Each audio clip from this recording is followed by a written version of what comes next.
Soybeans ట్రక్కులో load చేస్తుండగా ఒక కార్మికుడు పొరపాటున ట్రక్ లోపల పడిపోయాడు. అక్కడున్న డ్రైవర్ ప్రెషర్ తగ్గిపోతుంది అనుకుని ఆలోచించకుండా సోయాబీన్స్ బయటికి వచ్చే గేటు తెరిచాడు.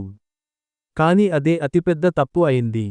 గేటు తెరిచిన క్షణంలోనే సోయాబీన్స్ నీళ్లలా కదిలి ఆ మనిషిని ఇంకా వేగంగా లోపలికి లాగడం మొదలుపెట్టాయి. మొదట అతని శరీరం సగం బయటే కనిపించింది.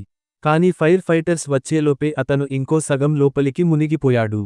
ఒక క్షణం రక్షించండి అని అరుస్తూ ఉన్నాడు. మరుక్షణంలో మెడ వరకు మునిగి కదలకుండా పోయాడు. సోయాబీన్స్ బరువు అతని ఛాతిపై భయంకరమైన ఒత్తిడి తెచ్చింది. శ్వాస తీసుకోవడం కూడా కష్టమైపోయింది. అప్పుడు ఫైర్ ఫైటర్స్ ట్రక్ మీదకి ఎక్కి అతని చేతిని పట్టుకుని పడిపోకుండా ఆపేశారు. తర్వాత వారు వెంటనే చెక్క పలకలు తీసుకుని ఆ మనిషి చుట్టూ ఒక బాక్స్లా అమర్చారు. దాంతో ఇకపై సోయాబీన్స్ లోపలికి రావడం ఆగిపోయింది. అందరూ కలిసి వేగంగా తవ్వడం మొదలుపెట్టారు. చెక్క బాక్స్ లోపల ఉన్న సోయాబీన్స్ నెమ్మదిగా కిందకి కూర్చున్నాయి. అంటే ఒత్తిడి తగ్గింది. వెంటనే తాడ్లతో అతన్ని కట్టేసి అందరూ కలిసి గట్టిగా లాగారు. 5-6 మంది పెద్దవాళ్లు పూర్తి బలం పెట్టాకే అతన్ని బయటికి తీయగలిగారు. చివరికి అతన్ని స్ట్రెచర్ మీద పెట్టి ఆసుపత్రికి తరలించారు. అలసిపోయిన ఫైర్ ఫైటర్స్ ఒక మాట చెప్పారు, సోయాబీన్స్ ఇంత ప్రమాదకరం అని వాళ్లు కూడా ఊహించలేదు.